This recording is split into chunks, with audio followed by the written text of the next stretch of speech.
Queridos amigos y hermanos, bienvenidos al programa de nuestra Unión Peruana del Sur para el repaso de la lección de la Escuela Sabática de esta semana, que se titula Juzgado y Crucificado. Desde aquí, desde Cusco, desde la Misión Suroriental del Perú, les extendemos la más cordial bienvenida a cada uno de ustedes que hoy nos acompaña. Pero también aquí tenemos dos invitados, como siempre, muy especiales. Y tenemos a nuestro amigo el pastor Juan Villegas. Él es distrital de Pau Cartago. Pastor, bienvenido y gracias por aceptar la invitación. No, pastor, muchas gracias. Gracias por la invitación, queridos hermanos. Un grande abrazo para todos ustedes y vamos a hacer juntos el repaso de la lección. Pastor. Muchas gracias, pastor. También tenemos otro amigo, muy conocido también en las redes sociales, pastor Luis Cruz, evangelista, también es quechohablante, así que hay un público especial que hoy también nos va a acompañar. Pastor de la zona quechohablante, un saludo también para ellos y bienvenido, pastor, en esta mañana. Gracias por aceptar la invitación. Pastor, muchas gracias por el privilegio, por la invitación, pastor. Y queridos hermanos, amigos, un gusto poder compartir este diálogo de la escuela sabática. Y también hatun napaiku y sapanku nikichis pahuayki panaikuna maimantano y arishankichis cheipas kai suma lección de escuela sabática yachachiku y ningunama. Creo que nuestros hermanos de la zona quechua van a estar muy felices de recibir también el saludo de su propio idioma. Amigos, esta semana hemos visto una lección muy importante, tal vez la lección más cardinal en el final del ministerio de Jesús, la muerte, la crucifixión de nuestro amado Señor Jesús. Hemos visto el proceso injusto que siguió y esta semana vamos a ver los detalles de todo ese proceso del sacrificio, de la pasión de nuestro Señor Jesús en Marcos capítulo 15. No podemos iniciar el proceso del aprendizaje que es el MEA, que siempre tenemos aquí en Motiva, Explora, Aplique, Crea, sin antes pedir la bendición de Dios para el estudio de su palabra en esta mañana. Quiero invitar al pastor Juan, por favor, pastor, haga una oración especial pidiendo la bendición de Dios para el repaso de nuestra lección. Queridos hermanos, vamos a ir donde estamos, vamos a inclinar el rostro para poder orar. Oramos. Querido Padre, Dios que estás en los cielos, Señor, estamos aquí para una vez más poder repasar, para poder, Señor, recordar y por sobre todo, Señor, aplicar. Querido Padre, oramos para que nos acompañes, nos guíes, Señor, en este estudio y en este repaso. Quédate con nosotros, te lo pedimos en el nombre de Jesús. Amén. Amén, Amén, Señor. Muchas gracias, pastor Juan. Vamos ahora a iniciar el ciclo del aprendizaje. Vamos con el Motiva.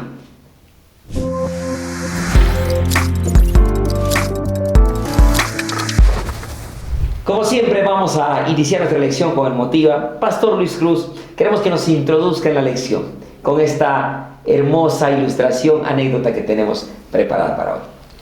Sí, pastor, llegamos a un momento crucial del sacrificio de la pasión de Cristo, que es la condena, el juzgado y la muerte de nuestro Señor Jesucristo. Y en esta travesía de la Vía Crucis de Jesús aparecen momentos irónicos.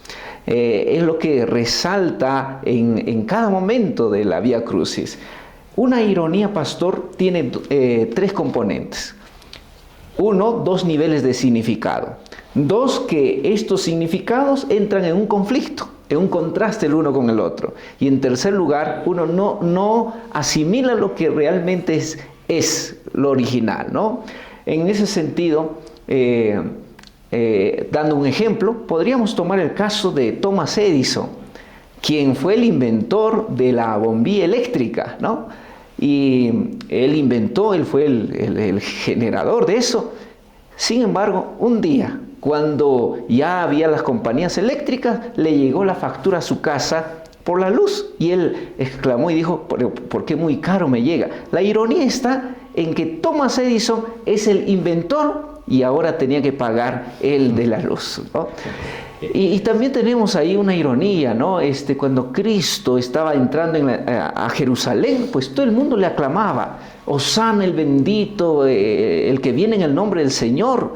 Y ahora, en este momento de la Vía Cruz de Jesús, son los que proclaman, crucifíquenlo y crucifíquenlo. Una ironía total, pastor. Ironías de la vida. Y qué triste que en estas semanas esas ironías tuvieron mucho que ver con la pasión, con el sufrimiento, con la muerte de Cristo. Pero bueno, esta semana vamos a recordar y vamos a explorar juntos lo que hemos aprendido en la lección de la semana. Vamos ahora con el Explora.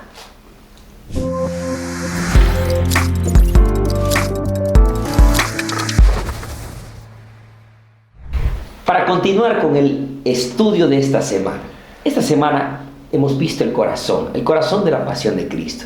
Marcos capítulo 15 es un capítulo que básicamente nos muestra con detalle el sufrimiento, la condena, la burla, el juicio injusto que nuestro Señor Jesucristo tuvo que padecer por causa de nuestros pecados. Y para introducirnos en la lección, Pastor Luis, la pregunta, ¿no?, que esta semana inicia con la lección: ¿eres tú el rey de los judíos?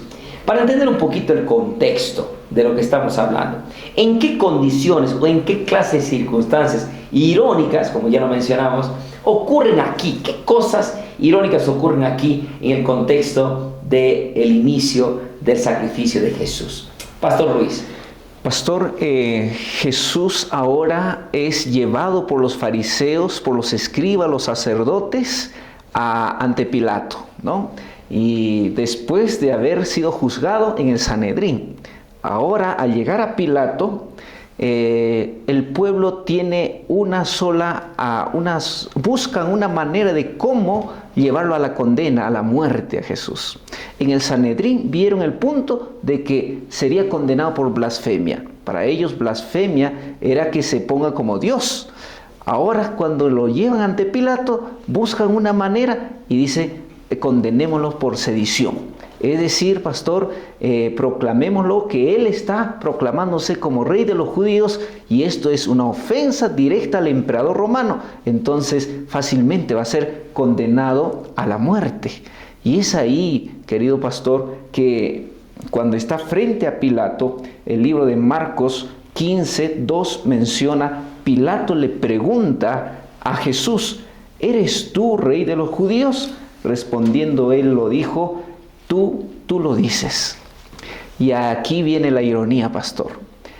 El pueblo estaba condenándolo como rey de los judíos, cuando él realmente sí era rey de los judíos, y ellos no lo entendían. Y ahora Pilato también entra al juego y dice: ¿eres tú rey de los judíos? Y Jesús dice: sí lo soy, ¿no? Ese es el primer momento, pastor, de la ironía en estas circunstancias.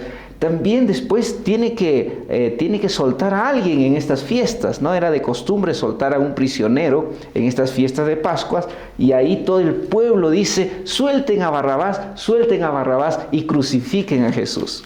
Y ahí viene otra ironía, pastor. El culpable, que es Barrabás, tiene que ahora, es libre, es soltado, y ahora el inocente, que es Jesús, es crucificado. Y ahí está, pastor, la ironía también. Qué irónico, de verdad, pensar que el acto de sacrificio de Jesús tiene que reflejar la triste condición humana. El ser humano es irónico, ¿no? El ser humano no quiere reconocer su culpa, no quiere reconocer su pecado, y en Jesús vemos en cada acto el acto de amor, el acto del sacrificio, el acto de la entrega total. Los judíos quisieron condenarlo por blasfemia, pero los romanos no podían condenarlo por eso. Entonces tuvieron que sacar a la vuelta, ¿no es cierto?, su sistema para poder condenarlo por sedición, que era rebelión contra el emperador, era rebelión contra el sistema romano.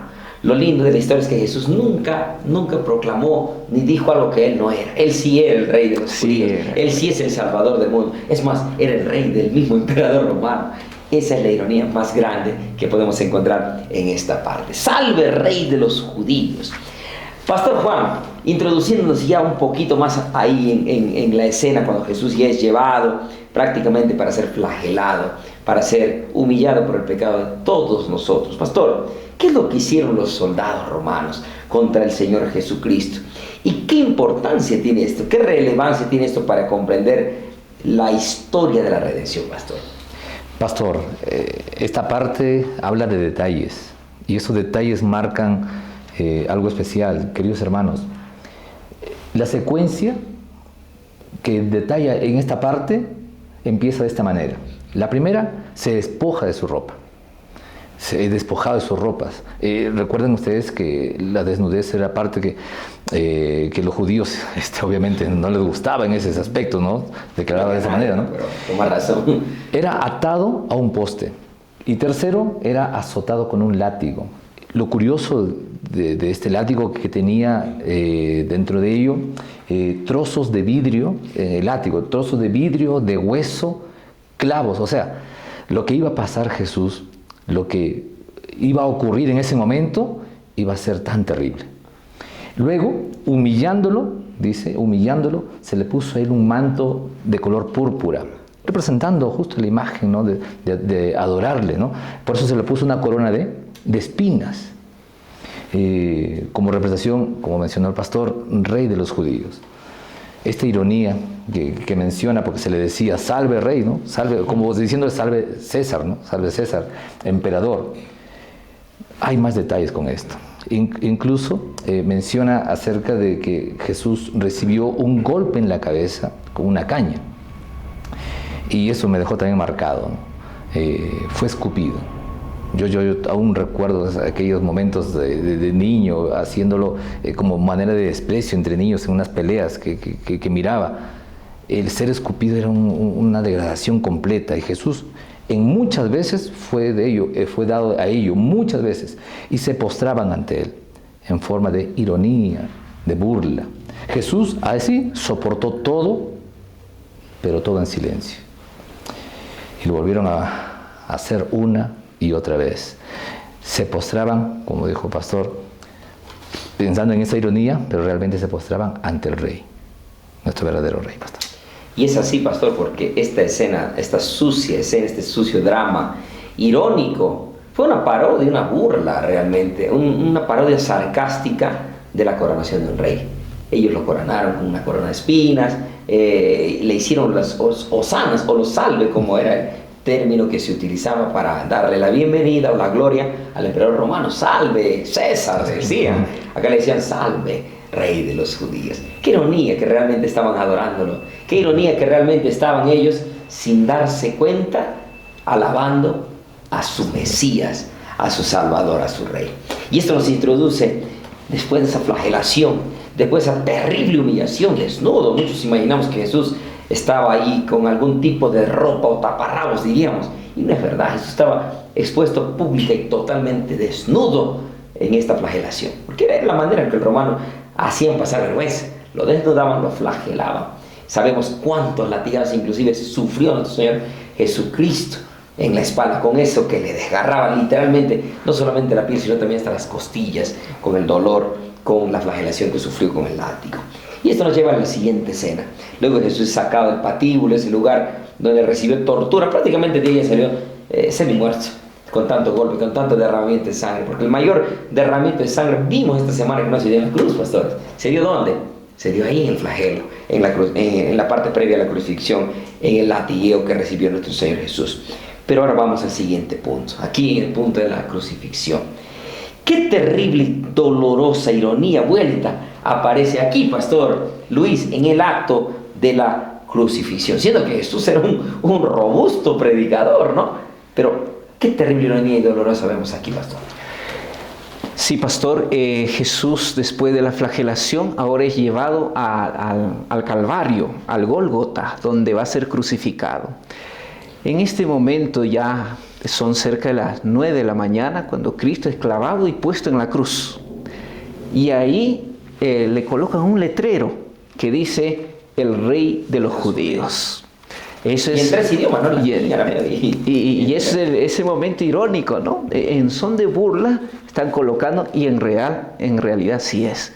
Ahora, en esos momentos de que Jesús está colgado en la cruz, ahora vienen las burlas, continúan las burlas de los sacerdotes, escribas, de la gente ahí, y ahí, pastor, encontramos una de las grandes ironías. En el versículo 30 menciona así: sálvate a ti mismo y desciende de la cruz. De esta manera también los principales sacerdotes, burlándose, le decían: a unos y a otros salvó, y ahora él no puede salvarse, ¿no? Y el 32 dice: el Cristo, el Rey de Israel, que descienda ahora de la cruz para que veamos y creamos en él, ¿no? Aquí hay un punto importante, pastor. La gente le reconoce como el Salvador, pero irónicamente no lo entienden, que realmente el Salvador está ahí, que el punto principal, el objetivo principal era salvar a la humanidad. Estaba crucificado, la gente pidiéndole que se salve, cuando era el Salvador de ellos mismos, Y esa es la más grande ironía que encontramos aquí, pastor. Y pastor, si somos sinceros, irónicamente, la gente al exclamar, no, sálvate a ti mismo, estaba reconociendo tácitamente su imposibilidad de salvarse por sí mismos. Por eso es que cuando Jesús muere, ahí está la ironía. ¿Quién debería estar en esa cruz? Éramos nosotros, como lo mencionó primero, pastor. Era Barrabás, la cruz era de Barrabás, no era de Cristo. Pero Cristo murió en la cruz de Barrabás, es decir, Cristo murió en la cruz de todos nosotros. Y la ironía es que si Él hubiera querido, literalmente no hubiera podido bajar y nos perdíamos para siempre si obedecía a Jesús a la voz del pueblo, porque la voz del pueblo decía, sálvate a ti mismo. Pero Jesús, irónicamente, con su silencio, Él prefirió esa muerte de cruz para que nosotros nos salvemos. La más grande ironía del plan de salvación. Esto nos lleva al siguiente punto, en esa agonía ya prácticamente la muerte del Señor Jesús. Sabemos que la lección nos explica esta semana, Pastor Juan, que prácticamente la mayoría de los que morían por crucifixión no morían por desangramiento, morían prácticamente por asfixia, por el agotamiento, por el cansancio de soportar su cuerpo en una cruz. Y en esta parte de la lección, Jesús siente algo que nunca había sentido jamás en la historia de la eternidad, ni pasada ni presente, hasta el momento que Jesús estuvo en la tierra, el abandono de Dios, abandonado por Dios. Pastor Juan, ¿cuáles son las únicas palabras de Jesús en la cruz que aparecen aquí en el capítulo 15 de Marcos? ¿Y qué significa en última instancia la muerte de Jesús para todos nosotros, pastor? Eso nos hace recordar el texto de memoria, yendo a Marcos 15:34. Y a la hora novena, Jesús exclamó a gran voz, Eloi, Eloi, lama sabactani, que quiere decir, Dios mío, ¿por qué me has desamparado? Esta frase cala en el corazón del mismo momento y también en nosotros en este tiempo. Recuerden que hubo una oscuridad de a partir de las 12 del día hasta las 3 de la tarde, se oscureció, había tinieblas. Eso marca que algo iba a acontecer, algo iba a suceder en ese trayecto. Las palabras de Cristo, cuando clama preguntándole, ¿por qué no ha abandonado? Son unas llamadas de grito de desespero, ¿no? De desesperación, de desamparo. Eso nos recuerda a lo que Jesús en sí citó, lo que mencionaba en el libro de Salmos, capítulo 22:1, la misma circunstancia que también experimentó David. Estas palabras tenían que ver con un cumplimiento. Y recordamos una vez más, ¿no? ¿Qué hubiera pasado con una sola palabra del Señor, los ángeles, el vivo Dios? Y no hubiera pasado nada, tal vez. Hubiéramos quedado ahí nada más la historia, ¿no? Porque el ser humano está en perdición. Nos perdimos para siempre, simplemente. Pero el silencio del Señor. Y dentro de eso también podemos ver en esta parte la situación, hermanos, de paralelismo, ¿no? Del bautismo y la crucifixión, que son detalles de mucha importancia. Dentro de ello podemos nosotros mencionar que al final esto también cumplía lo que pasó con el velo, que se rasgó por la mitad. Hasta ahí terminaba también los sacrificios. Y ante todo ello, a la pregunta, ¿no? Yo lo llamo esta oportunidad. Apunta a un cumplimiento, va direccionado que todo lo que hizo solo fue en favor de cada uno de nosotros. Lo que sintió fue también nuestra necesidad. Y lo que tenemos que ahora nosotros corresponder es escuchar esa voz y responder ese llamado. Y pastor, qué interesante que la voluntad de Dios se va a cumplir siempre. Estaba escrito en Daniel 9. Era la profecía, pastor Luis. Estaba escrito que el bautismo de Jesús iba a dar inicio al cumplimiento de su ministerio. Y la muerte de Jesús iba a dar cumplimiento a la consumación del plan de redención con el sacrificio de Cristo, el sacrificio vicario, el sacrificio sustitutivo de los ritos del Antiguo Testamento, el Antiguo Santuario, tendrían ahora su cumplimiento en nuestro amado Señor Jesucristo. Qué maravilla que el tipo del Antiguo Testamento se cumple con el antitipo, que es el mismo Señor Jesús. Qué maravilla, qué lindos paralelismos encontramos en esta parte de la historia. Gracias, Pastor Juan.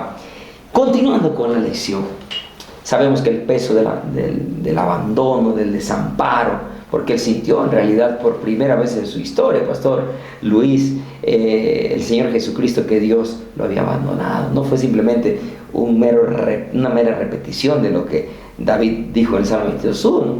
Por primera vez en la historia, Pastor, él sintió que de verdad el peso del pecado era tan grande que su padre lo había abandonado. Nunca había sentido eso, desde la eternidad pasada hasta la eternidad presente, y ni en el futuro se dará más esa separación. Solo una vez fue algo sui generis, un evento sui generis en la historia de la humanidad y de la redención también. Jesús descansó, Jesús murió más por el agotamiento, por el desangramiento, no de cruz, sino de flagelación, y ahora tuvo que descansar. Y dice el capítulo 15, versículos 42 en adelante, que Jesús fue llevado al sepulcro. Pero ocurrió algo interesante, un personaje especial aparece en la historia aquí, queridos pastores y Pastor Luis. ¿Cuál es la relevancia de este personaje que la Biblia llama de José de Arimatea? Especialmente en vista de que todos los discípulos de Jesús se habían dado la fuga, habían desaparecido, pero él aparece en escena. Pastor, cuéntanos un poco esto. Sí, pastor, José de Arimatea, un miembro del concilio del Sanedrín de los judíos, ¿no? Aparece en la escena para la funeraria de nuestro Señor Jesucristo. Wow. Sucede, pastor, que los discípulos lo habían abandonado. Completamente se habían apartado y no había personas de repente que estuvieran cerca.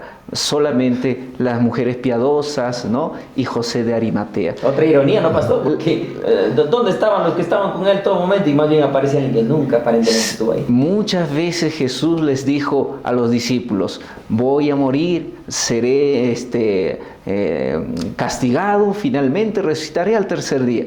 Pero esta vez no estuvieron. No creyeron que Jesús había venido a salvarnos, ¿no? La ironía, pastor, es que José de Arimatea era parte del Sanedrín. El Sanedrín era el concilio supremo para poder juzgar a una persona dentro de los judíos, ¿no? Y ahí estaban escribas, fariseos, sacerdotes, y unos momentos antes Jesús estaba pasando por ahí.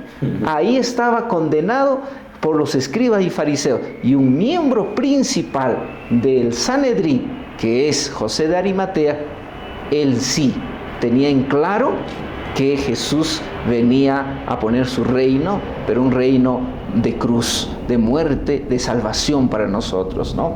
Ahí está, pastor, la ironía, que José de Arimatea, siendo un miembro del Sanedrín, ahora va a ser quien va a llevar el cuerpo de Jesús hacia la sepultura. Y, pastor, y añadiendo un detalle profético más, decía el texto bíblico, el salmista también decía que la muerte de Cristo iba a ser con los ricos, y con los ricos su sepultura. Nosotros sabemos por la historia, no lo dice la Biblia explícitamente, pero hay grandes historiadores como Flavio Josefo que mencionan qué era el destino de los cadáveres de los crucificados. Eran tirados en los basureros, eran comidos por los perros. O sea, el cuerpo de Cristo hubiera sido violentado no solo ahí, sino después de la muerte. Pero bíblicamente José de Arimatea cumplió una función inclusive profética, llevando el cuerpo de Cristo ahí con el sudario hasta el sepulcro de los ricos, porque José de Arimatea era un hombre muy rico. Otro dato importante que quiero añadir, pastor, lo que usted mencionó, y pastor Juan también lo mencionábamos, es que José de Arimatea fue un testigo, no solamente ocular, presencial, sino fue un factor determinante para que tengamos hoy un hecho fehaciente en la historia de que Jesús sí murió. Porque había grupos en el tiempo de Jesús, pastor, que decían, no, Jesús estaba simplemente dormido, le habían dado alguna especie de brebaje para que simule muerte, para que después simule resurrección. ¡Qué interesante! Aquí José de Arimatea da claramente la evidencia de que él estaba muerto. En primer lugar, porque recibe el cadáver de Jesús y él mismo, ¿no?, con las mujeres, componen el cuerpo de Cristo. Lo recibe a sorpresa de José, de Poncio Pilato, porque este miembro del Sanedrín, siendo un miembro tan respetable, que había participado inclusive del juicio, que no estaba de acuerdo, dice el Señor, junto con Nicodemo, porque ellos no estuvieron de acuerdo con el proceso injusto jurídico que le hicieron a Jesús, que fue de noche de paso. No era así como se decían los concilios, era de día ante el pueblo y lo hicieron en secreto. Fue todo injusto. Pero aquí vemos a José de Arimatea siendo un factor clave cuando todos lo habían abandonado. Fue el único que se hizo responsable del cadáver de Jesús, certificando, digamos así, como hoy sería un certificado médico, que Jesús realmente ha muerto, dándole un peso grande a la historia de la muerte de Jesús y su posterior resurrección. Amigos, Qué lindo, ¿verdad? Tanto Sí, hemos aprendido en esta preciosa lección. Vamos a aplicar ahora las verdades de lo que hemos venido aprendiendo hasta aquí y vamos a continuar en esta parte con el aplica. Vamos con el aplica.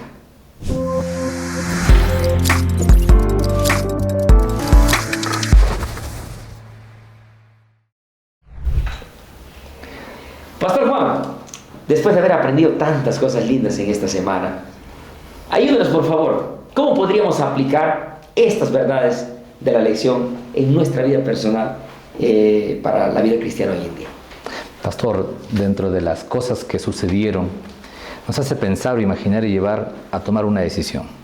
Porque si esto, o todo lo que hemos visto o analizado durante estos días, no llega a conmover nuestro corazón, no permitimos que el Espíritu Santo tocase nuestro ser, algo nos está faltando. Por eso Dios nos da una oportunidad. Y para eso, querido hermano, la aplicación para nuestra vida podría ser tomar esa oportunidad. Tal vez tengamos solo una. Y aquí hasta Pilato tuvo una oportunidad. Sí. Cuando fue llevado, o mejor dicho, su esposa de Pilato, tuvo un sueño, que un ángel vino y dentro de ello llevó el mensaje a las manos. Un mensajero llevó a las manos de Pilato y tuvo la oportunidad, Pilato. Hermano, ¿no será que también tú y yo tengamos esa oportunidad ahora de tomar una sabia decisión y acercarnos al Señor? La vida que experimentó Jesús, o lo que pasó Jesús en este tiempo, en este momento, nos hace meditar. Lo hizo todo por nosotros. Apliquemos en nuestra vida la oportunidad. Y mientras tengamos esa oportunidad, también otras personas pueden tener esa oportunidad. Y somos instrumentos para que esas personas también puedan conocer el amor de Jesús, ¿verdad? A través de esta lección tremenda que hemos discernido en esta semana. Vamos con una tarea práctica. Siempre creemos que todo tiene que aterrizar también en un trabajo grupal, en un trabajo para la unidad de acción de la escuela sabática. Así que vamos con la parte final, vamos con el CREA.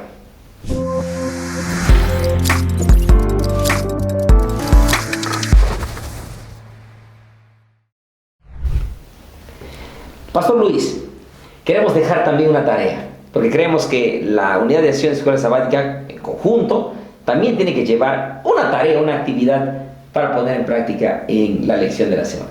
Pastor, ¿cuál sería esa actividad en el CREA? Pastor y queridos hermanos y amigos, en nuestras unidades de acción y en nuestro grupo pequeño, después de tener este lindo repaso de la lección de escuela sabática, yo te animo a hacer algo. Mira, si la gente antiguamente, irónicamente le decían Mesías, Rey de los Judíos, le decían de todo a Jesús irónicamente, burlándose, pero ¿por qué no hoy podemos decirlo fehacientemente que sí, es el Rey de los Judíos, es el Mesías, es el Salvador, ¿no?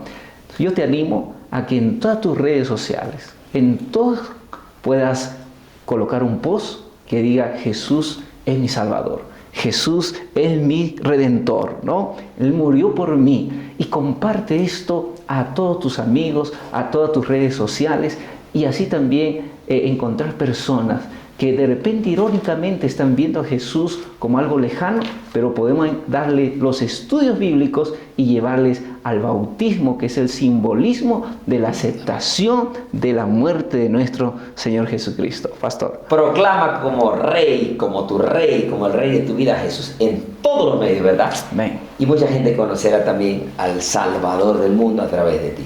Gracias, Pastor Luis, por esa linda reflexión y esa tarea que nos está dejando para la unidad de acción de esta semana.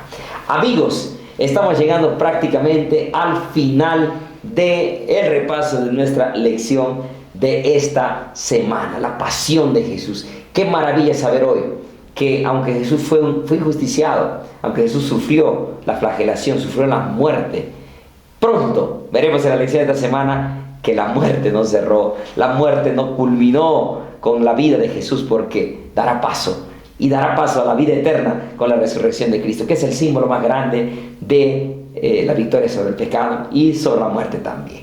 Estamos llegando al final de esta lección maravillosa y queremos de corazón a cada uno de ustedes, queridos amigos, agradecerles por habernos acompañado a el repaso de esta semana. Queremos invitarles, antes de terminar con el repaso de la lección, que si aún no se han suscrito, por favor, a su lección de la escuela sabática, por por favor, suscríbase ya con su director de publicaciones de la iglesia local, porque recuerda que Maná es cada día, cada mañana, cada uno estudiando la lección y cumpliendo la misión para estar siempre juntos y conectados de esa manera con el Señor y con la misión de la iglesia también.